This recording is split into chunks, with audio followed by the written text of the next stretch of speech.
¿Qué tal todos? Bienvenidos una semana más a vuestro podcast de confianza sobre inversiones, Finet Talks. Esta semana queríamos hablar un poquito sobre el tema de Rally de Navidad, que ya sabéis que se está hablando mucho, ya estamos incluso pudiendo medio anticiparlo un poquito, y queremos saber si esto realmente va a ser así y cómo podemos verlo, qué van a hacer los mercados para 2024. En este caso, para ello hemos traído a un experto, a quien yo ya me permito el lujo de llamarlo experto porque es tal que así, que es Diego Puertas. ¿Qué tal? ¿Cómo estás? Hola, muy buenas. Bueno, Diego es analista de Serenity Markets y para quien no lo conozca, pues os recomiendo seguirlo en Twitter. Es Mr. Puertas, si no me equivoco. Así es. Os recomiendo, ya que bueno, por allí tiene un montón da su opinión y la verdad es que muchas veces bastante certera. Bueno, antes de nada, para quien no te conozca, antes de presentarte yo, preséntate tú en unos segundos. ¿Quién es Diego Puertas? Bueno, pues yo soy un chico de 23 años que empecé mientras estaba en la universidad ahí a comentar por Twitter. La pelota se fue haciendo cada vez más grande, empecé a colaborar con Serenity Markets primero de una forma un poco más residual hace casi año y medio y luego ya con José Luis Cárpatos pues me puse a colaborar al 100% y también pues para otros medios, también hago un poco de analista macro para algún family office, también la parte de análisis inmobiliario para algún club de inversión inmobiliaria, así análisis inmobiliario enfocado a la macro, la evolución de los precios mundiales y demás. Entonces ahí estoy un poco colaborando de analista con diversos medios, diversos también plataformas o servicios de inversión. Genial. Bueno, has mencionado a José Luis, al que mandamos un abrazo desde aquí. Lo tuvimos en el podcast la temporada anterior. Bueno, te quería preguntar un poco, antes de nada, avisar al despistado que no nos suele seguir de forma semanal, que esto, lo que vamos a contar ahora, pues nada, no es recomendación de inversión para nada, que la inversión ya sabéis que contiene ciertos riesgos y rentabilidades pasadas, pues no, son garantías de rentabilidades futuras. Ya lo sabéis los habituales, pero bueno, si venís de nuevas, que sepáis esto, tengáis esto bien claro. También si nos dejáis un like en estas entrevistas, pues nos ayuda mogollón a seguir difundiendo educación financiera. Diego, quería preguntarte un poco sobre el tema sobre la sensación que tienes ahora con el mercado, porque no sé tú, pero yo veo como un sobrecalentamiento o está justificado esta euforia que estamos teniendo ahora mismo en el mercado, este rally adelantado, porque ahora mismo hace poco he leído que el volumen incluso de inversores alcistas está en niveles no vistos desde años, desde 2009. Esto nos estamos volviendo locos, estamos volviendo a repetir errores del pasado, o está justificado esto.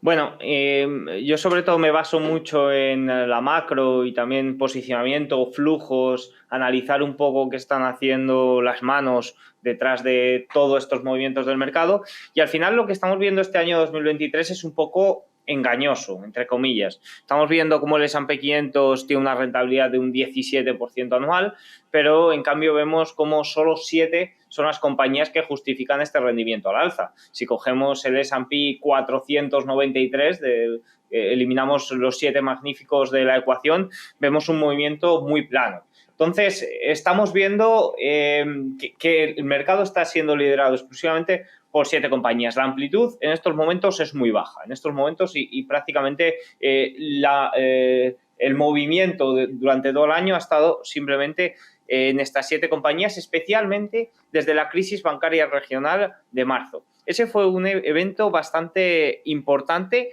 en lo que va de año 2023. Ahí hubo un cambio, ahí el dinero se fue en busca de la seguridad, tanto en la industria financiera, que fueron las empresas, pues los grandes bancos más beneficiados, como en el cómputo global del mercado, que el dinero salió pues hacia la seguridad, que a día de hoy está en la tecnología y especialmente en la gran tecnología, que son los que más dinero generan. Evidentemente también los tipos de interés han llegado al pico 5,25, 5,5 y eso pues afecta mucho a las pequeñas compañías, las compañías que requieren financiación constante, acceder a esa financiación, ¿no? Entonces las grandes compañías que tienen ese dinero pues son las más seguras. Pero sobre todo yo creo el punto importante a comentar de lo que va de año o del rendimiento que tenemos este año es esas 7 principales compañías. Ahora, hay mucho comentario de la situación del Nasdaq 100 o la diferencia entre el Nasdaq 100 y el Russell 2000 no era así desde la burbuja.com o está superando los niveles de la burbuja.com. Claro, pero es que es obvio, es que la importancia de esas 7 compañías, de Google, de Microsoft, de Amazon, ahora mismo es muchísimo más importante de lo que eran las principales compañías del Nasdaq 100 en el año 2000. Has hablado de esta amplitud de mercado, es decir, que hay solo 7 compañías que están, pues eso, digamos así, como subiendo más que el resto. Esto es así. Hay gente que sostiene la tesis de que, bueno, que acabará ampliándose el mercado, pero para bien, es decir, que las demás compañías acabarán también subiendo. ¿Es tu tesis o estás más en la otra en la que esas 7 acabarán bajando? ¿Cómo lo ves?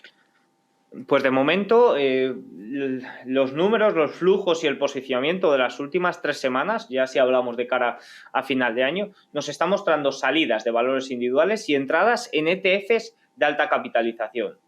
Si hay entradas en ETFs de alta capitalización, el dinero a donde está yendo es a estas 7 principales compañías porque tienen el mayor peso de los principales índices. Ahora, ¿qué debe suceder para que haya entradas y flujo de capital en estas pequeñas compañías? De momento, lo que llevamos viendo desde noviembre en las pequeñas compañías es principalmente cierre de cortos. Es decir, se están comportando o están teniendo estos movimientos al alza debido a que las posiciones cortas, especialmente los hedge funds que estaban en niveles propias para un rebote, se están cerrando. Entonces, para que entre capital realmente debería de ser atractivas. En este momento no lo está siendo. En este momento creo que el mercado o los inversores están más bien a otra cosa. Tenemos conflictos geopolíticos que son miedosos y en cuanto hay alguna pequeña chispa ya vemos al oro repuntar. En el oro sí que está entrando bastante dinero. También hay que hablar que tenemos en este momento la renta fija como una competencia bastante importante a la renta variable. Es decir, vas a invertir en una compañía teniendo asegurado prácticamente un 4, un 5% en la renta fija. Y esto es muy importante porque el flujo minorista en la renta variable es muy relevante. Es decir, tiene un peso bastante importante y cada vez más gracias a que cada vez es más accesible, cada vez hay más información. Pero en la renta fija no es relevante el flujo minorista, por tanto, rastrear el flujo minorista y decir es una competencia de inversión, salidas de renta variable para entradas en renta fija, sí que afecta a la renta fija, pero apenas mueve la renta, o sea, sí que afecta a la renta variable, pero apenas mueve la renta fija. Luego también está el tema de que, claro, pongámonos en una situación en la que en el 2024 los bancos centrales acaban bajando tipos incluso antes de lo que el consenso de mercado espera. Esto es por una razón. Esto supongo que sería por una razón y es porque hay una recesión. ¿Qué pesaría más? Una recesión, imagínate, en 2024 una recesión económica, en el mercado me refiero, o que los tipos acaben bajando, porque claro, cuando últimamente se está produciendo la ironía que estamos viendo en los últimos meses, años, que cuando hay un mal dato el mercado lo celebra porque espera que los tipos bajen en reacción a esto. Entonces, ¿qué pesa más para el año que viene? Esto es muy buena pregunta porque sobre todo la segunda mitad del año arrancó en julio-agosto con un repunte de las ventas minoristas, con un peligro o un miedo de los inversores de cara a una segunda ola de inflación. De ahí, sobre todo a finales de julio, tuvimos esa corrección de mercado que se extendió hasta finales de octubre y que hizo que los rendimientos del Tesoro americano a 10 años se situaran en el 5%, que el índice de condiciones financieras llegara a niveles bastante restrictivos. ¿Y qué sucede? Que a partir de noviembre hemos tenido una serie de datos correspondientes al mes de octubre, correspondientes al primer mes del cuarto trimestre del año, que son muy débiles, que se está mostrando una debilidad bastante importante, más viniendo de un tercer trimestre donde el Producto Interior Bruto rozaba casi el 5%. ¿Qué sucede? Que mientras que los datos empiecen a mostrar debilidad ligera, como lo están haciendo en este momento, pues puede ser o está siendo positivo para el mercado, ya que dice, ok, no habrá mayores subidas de tipos, las bajadas de tipos están cada vez más cerca. Pero como de verdad empiezan a llegar datos económicos malos, porque ahora mismo se están mostrando unos datos débiles, unos datos que están mostrando mayor debilidad con respecto a julio y agosto. Pero en cuanto empiecen a venir datos económicos realmente malos, y se tengan que bajar tipos de interés o añadir estímulos monetarios de una forma drástica para evitar que la economía se contraiga más de lo que esperan, eso no es bueno para el mercado y ahí el pánico se apoderaría de los inversores y ni mucho menos eso va a hacer que suba. Por tanto, la situación, datos débiles, positivo para el mercado, es cierta y de momento se está funcionando porque veníamos de una situación donde el índice de condiciones financieras estaba a niveles muy restrictivos, los rendimientos del Tesoro americano a 10 años estaban en el 5%, pero como los datos realmente sean malos, cuidadito porque no sería positivo para el mercado. Y lo mencionaba Hartnett en el último informe de Hartnett de Bank of America, en el último informe del viernes pasado, que decía, caída de los rendimientos del Tesoro americano del 5% al 4% es positivo para el mercado, pero si cae del 4% en ese rango 3-4% es un claro síntoma ya de recesión y de aterrizaje duro, que eso no está descontado en este momento por el mercado.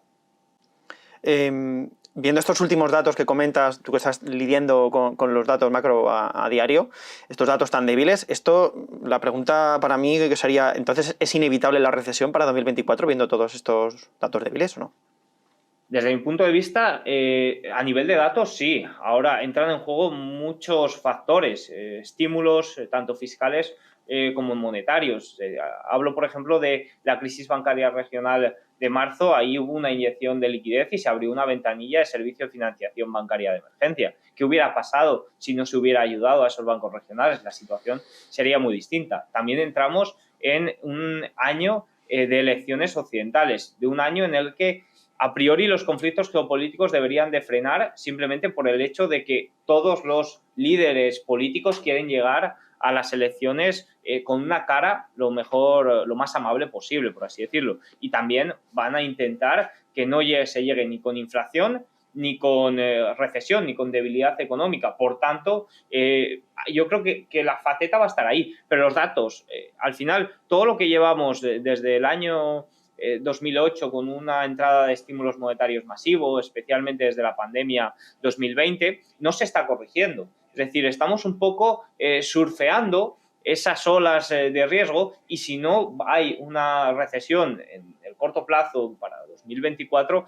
esto se mantendrá y quizás llegue a futuros años de una forma mucho más arriesgada. Pero los datos que estamos viendo del mes de octubre son sobre todo un reflejo de lo que nos está mostrando la macro durante los últimos meses. Lo que ocurre es que en el tercer trimestre el consumidor especialmente estadounidense, que es la gran pata de la economía estadounidense, se mantuvo muy fuerte. Y claro, tú veías cómo el exceso de ahorro se estaba agotando, el exceso de ahorro de la pandemia se estaba agotando. Veías cómo los préstamos al consumo tenían un interés por encima del 20%, algo totalmente insostenible. Veías cómo en octubre venía de nuevo el reinicio de los préstamos estudiantiles, que había sido algo que se había suspendido desde la pandemia y que había permitido a muchos estadounidenses en edad de trabajar, en edad joven también de consumir, que no tuvieran que hacer esos pagos de 300, $200 cada mes. Por tanto, veías como en octubre venía un cúmulo de cosas que durante todo el tercer trimestre había sido... estaba mostrando ya debilidad, pero la tasa, sobre todo de ahorro, era lo que se estaba manteniendo. Y ya veías como la tasa de ahorro, que era lo único que quedaba al consumidor medio estadounidense, estaba flojeando. Entonces, ahora en octubre ha sido cuando de nuevo ha sucedido el choque y se está viendo realmente la debilidad. Hemos tenido un dato de ISM manufacturero muy débil, se esperaba un 49, casi expansión, y ha salido en 46,7. Siempre que este dato ha caído de 45 era recesión asegurada. Y veíamos cómo durante julio, agosto y septiembre estaba repuntando y llegado a octubre, ¡pum!, batacazo. El ISM de servicios también, ya hemos visto estimaciones del Producto Interior Bruto también corregir, la inflación, sobre todo estamos viendo caídas bastante importantes.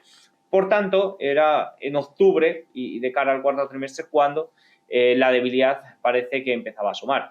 Ahora la clave va a estar en eso. ¿Qué va a suceder de cara a 2024? Y más teniendo en cuenta esas elecciones, que es algo muy importante de cara a los líderes políticos que están ahora mismo tratar de ser reelegidos. ¿Qué dato dirías que es el que más te está llamando la atención estos días, que esté cambiando mucho? O sea, ¿cuál crees que a lo mejor debería estar incluso abriendo telediarios y que no mucha gente le está prestando atención? Bueno, en Estados Unidos, por ejemplo, las ventas minoristas sí que es un indicador bastante fiable para la situación del consumidor, sobre todo porque hemos visto cómo durante estos meses ha sido el que estaba sosteniendo la pata del consumo y ahora es cuando está mostrando debilidad. Incluso estaba sosteniendo la pata del consumidor por encima de lo que se estimaba, tanto casas de análisis como el rastreo de tarjetas de crédito, que iban diciendo que del crédito no estaban tirando y las ventas minoristas seguían saliendo bastante fuertes y era lo que sostenía el Producto Interior Bruto. Pero para seguir la evolución presente de la economía, creo que un indicador o que un dato muy relevante son los PMIs. También en Estados Unidos está el ISM, que es muy similar, pero con algunas diferencias. Al final es el índice de gestores de compras y en el ISM, por ejemplo, de Estados Unidos, pues hay ponderación no hay ponderación por tamaños, cosa que en los PMIs de S&P Global, que se tratan también en Europa y en Reino Unido de la misma forma, pues sí que está un poco más ponderado por importancia de la empresa, por tamaño y demás. Y el PMI es un indicador presente de la situación económica, porque generalmente cuando se habla de recesión técnica o de recesión económica han pasado 6 meses, porque tienen que pasar 2 trimestres consecutivos de datos negativos.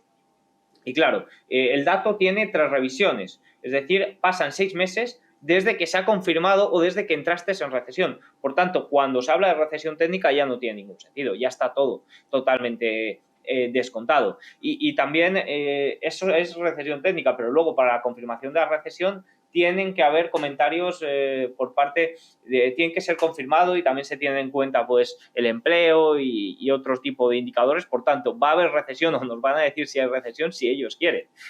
Pero cuando ha sucedido ya hace 6 meses. Por tanto, los PMIs, que llevan ya en contracción bastante tiempo por la parte manufacturera en Estados Unidos, sí que es cierto que los servicios, que es la pata fundamental, la pata más importante, se mantiene en expansión. Ese es el principal indicador que habría que seguir para la situación económica.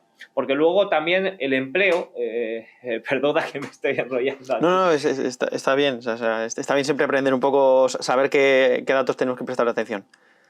Claro, porque la pata del empleo también, que se suele comentar mucho, que es el primer viernes de cada mes, que yo a ese dato sí que le suelo desgranar mucho porque nos llevan durante todo el año 2023 lanzando unos titulares que luego son rebajados a la baja. Es decir, te lanza un titular de un crecimiento de nóminas de tanto y luego es rebajado a la baja durante los 2 meses consecutivos.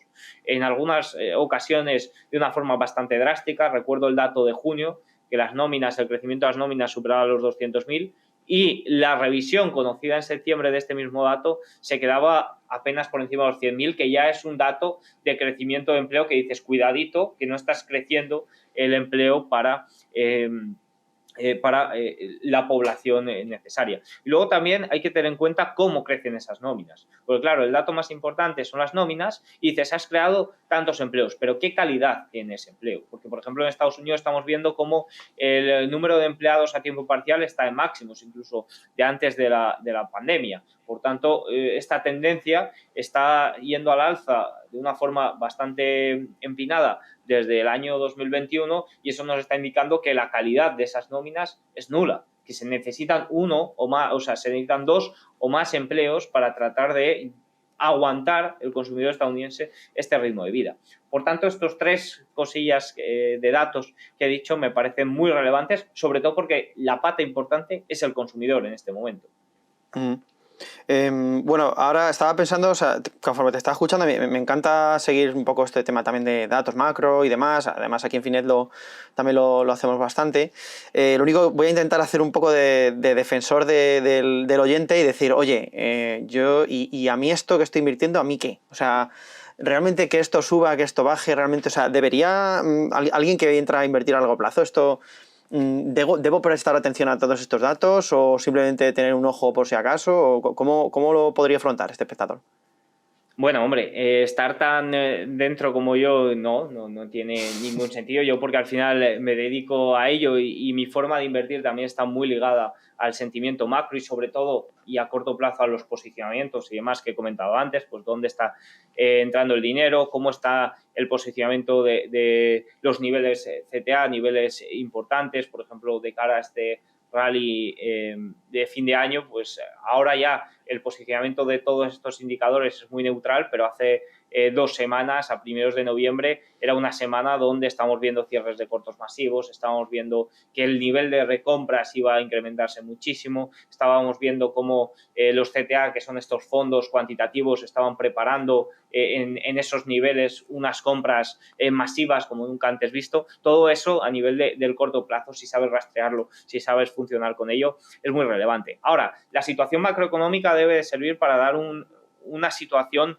una visión global de todo lo que ocurre. Y en Estados Unidos ahora mismo, sobre todo, a raíz de la crisis bancaria regional, yo leía muchos comentarios que decía, sí, los bancos regionales han quebrado alguno, es un gran riesgo, pero mira el mercado cómo se está comportando.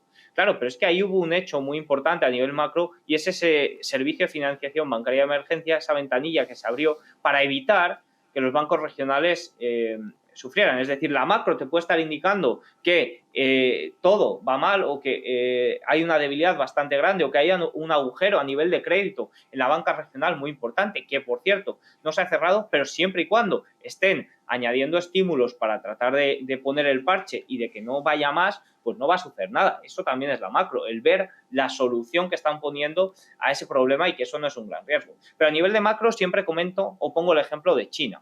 La macro sirve muy bien para ver la situación de una región, la situación de un país más allá de la parte micro de una compañía.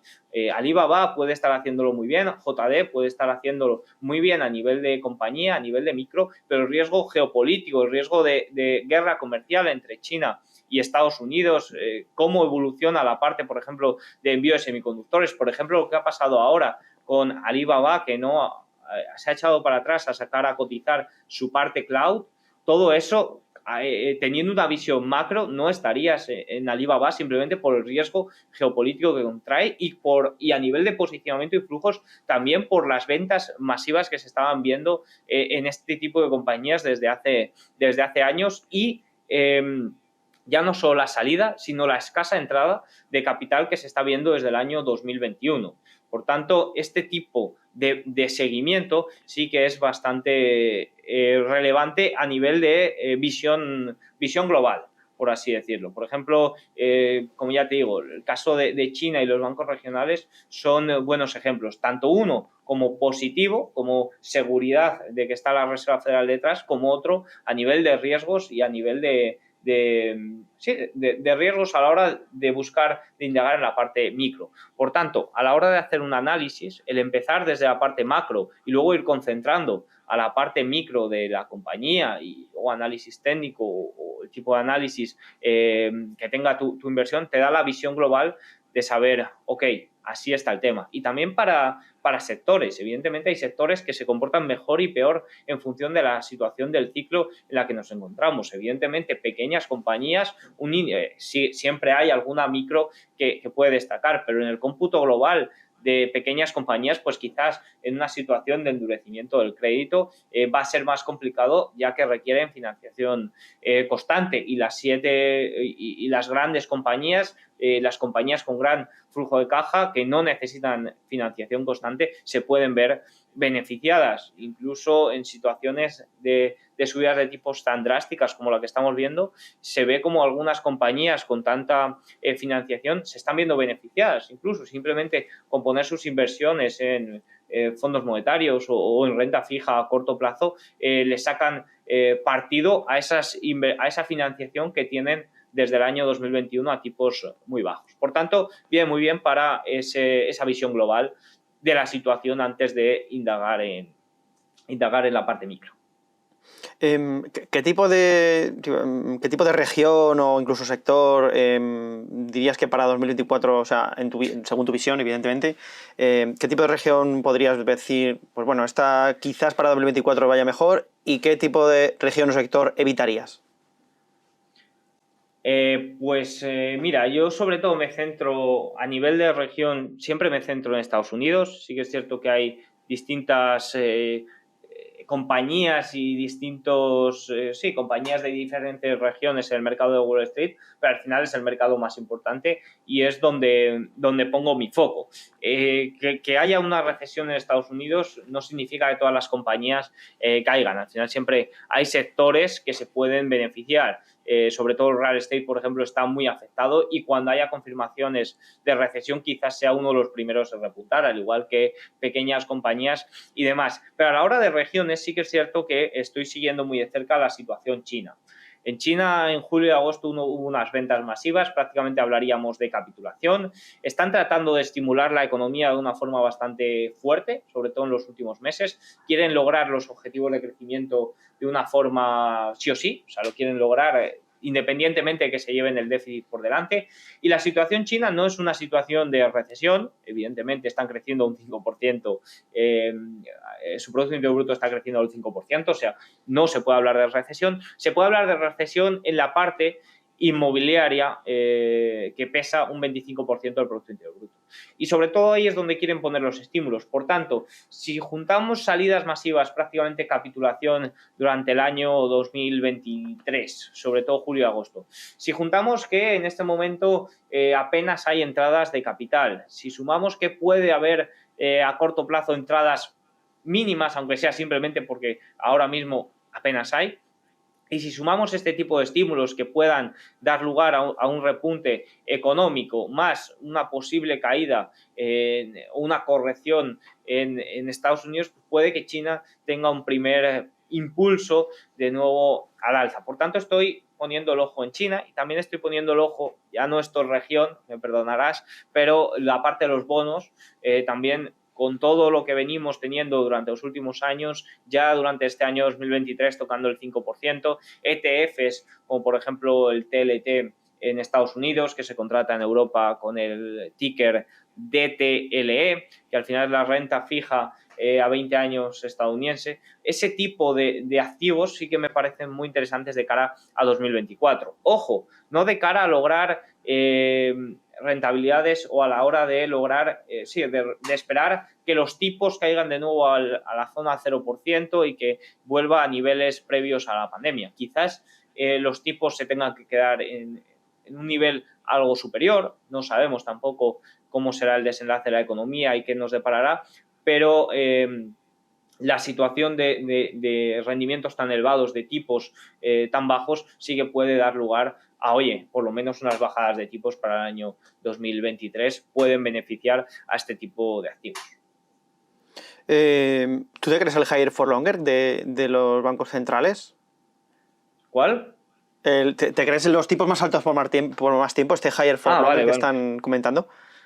Perdona mi inglés. Vale, sí, también, sí, pero digo, me he ido a eso, pero luego digo, a lo mejor significa o vas por otro lado. No, sí, sobre todo Diamond de JP Morgan lo estaba sosteniendo bastante, estos tipos altos por más tiempo. También hay que tener en cuenta que a JP Morgan le viene de lujo, es decir, cuanto más aprieten a los bancos regionales, más va a poder adquirir él a precio de coste, se queda con sus activos, da salida a los depósitos de esos bancos que lo necesiten y, oye, activos para cobrar rentabilidad en unos años, que ese es el gran problema de los bancos regionales. Tipos altos por más tiempo, pues es que estamos viendo debilidades económicas bastante grandes. Por ejemplo, la pata de Europa, si venimos aquí a la zona euro, si es que tenemos un Producto Interior Bruto en el último trimestre del 0,1, estamos teniendo unos PMIs muy, muy débiles que ya prácticamente es que no pueden caer más. Si es que en Alemania parece ya que ha hecho suelo, pero básicamente porque son súper débiles. Por tanto,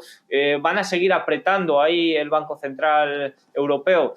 Pues oye, si la Reserva Federal le da por seguir apretando, va a tener que apretar simplemente porque no puede ir en contra del dólar. Pero lo veo difícil. La verdad, creo que los tipos ya han tocado pico. En este momento prácticamente no hay probabilidades de subida de tipos. Evidentemente siempre o los banqueros centrales van a tener que mantener el discurso por el hecho de que la inflación de que la inflación no repunte, de que a ver si pisan un poco el freno y repunta o hay algún indicador de repunte como sucedió en julio y agosto que pueda poner en riesgo la desinflación.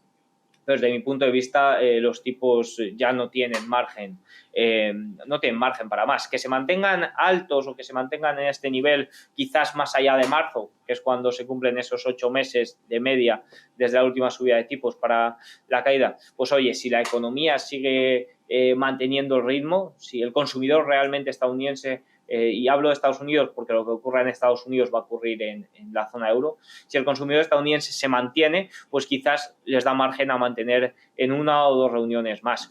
Pero para que los tipos tengan otro nuevo repunte al alza, tienen que salir datos de inflación muy, muy elevados. Y es que ahí ya hablaríamos de mayores problemas, la verdad. Vale, bueno, por último te quería hacer una pregunta que hacemos esta temporada, todas las semanas, que es, te he preguntado antes por qué activos veías para 2024, te quería preguntar qué inversión dirías, evidentemente no siendo una recomendación de inversión, ya lo sabéis todos, pero bueno, ¿qué inversión dirías que podría ser rentable de aquí a 10 años? O sea, si tuvieras que apostar por algo, un activo, una región, un lo que sea, ¿qué sería? Pues mira, esta es una respuesta que nunca contestaba cuando me la hacían hasta ahora, pero últimamente es que veo el oro muy claro. Veo el oro con toda la situación, todos los estímulos y demás. Veo el oro como el único activo capaz, ya no sé si de dar rentabilidad, pero de guardar valor. Y desde mi punto de vista eso es muy importante, básicamente porque los que nos escuchan o al final un poco el inversor minorista, más allá de buscar unas rentabilidades estratosféricas, lo que quiere es no perder valor o que ese dinero que tanto le ha costado ganar mediante su trabajo no pierda valor, al menos en gran parte de ello. Por tanto, el oro, desde mi punto de vista, me parece muy interesante para ello. Estamos ya por encima de los $2.000, una caída de rendimientos reales, como parece que puede venir de cara a 2024, pues le beneficiaría bastante. De hecho, tiene una correlación bastante importante y tiene una correlación también bastante importante con, en general, los estímulos monetarios y fiscales. Échete un ojo a la deuda estadounidense, al balance de la Reserva Federal y verás cómo la tendencia es que no pueden aflojar ya, es una máquina que han puesto a funcionar. Siempre digo que el mercado es drogadicto y necesita esa droga para continuar el movimiento. Por tanto, eso en algún momento va a frenar o debería de frenar de algún modo y ahí es cuando el oro sería el gran beneficiado. Muy bien, Diego Puertas, analista de Serenity Markets. Ha sido un placer tenerte por los micrófonos de Finet Talks. El placer es mío. Muchas gracias. Y a vosotros, pues lo mismo de siempre. Nos vemos la semana que viene con otro nuevo podcast Finet Talks. No olvidéis el me gusta. Un saludo y hasta la semana que viene.